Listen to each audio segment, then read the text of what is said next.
That's the real message. The real message is we all started from no. I mean, we all had bullshit jobs. We all felt like losers.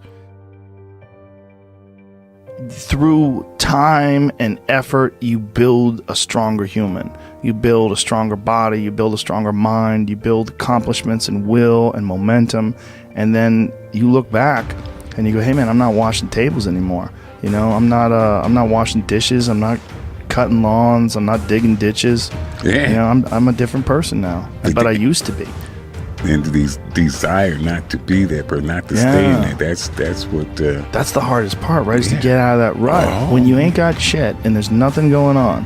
To have faith then is so difficult. To have faith when you're successful, it's like, listen, bitch, you've been successful for a while. Of course you got faith. Just keep doing what you're doing. That's easy. It's all, it's like absolutely right. It's like you already got up the hill. Now you're just coasting. Yeah. You know, you're just rolling down the hill. Everything's great. That's the easy part. It's all part. smooth sailing. Yep. The hard part is getting up that fucking hill. Especially if you got a dad you're hiding from. Especially if you feel like you're a loser, or you never really had anything in your life that you could look back on and say, hey, I was really good at that. You know, and there's a lot of people out there listening to this. There's so many people that are in that starting point.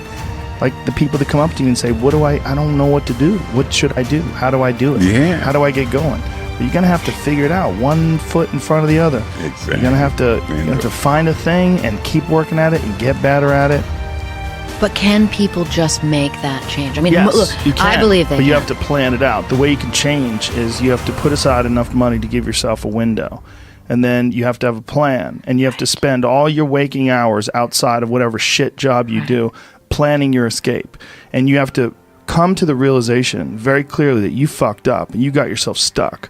So whatever you're doing, you have to do it like your life depends on it. And whether it is you're trying to be an author and if you're gonna try to be an author and you're working 8 hours a day plus commuting plus family responsibilities or whatever else you have, whatever time that you have to attack like you're trying to save the world. You're trying to save your life. You don't want to drown. That 1.5 hours a day that you have to write, god damn, you better be caffeinated and motivated. You gotta go. You gotta get after it. And you gotta have discipline. Most people don't have those things. Most people don't understand what it's like to really go for something.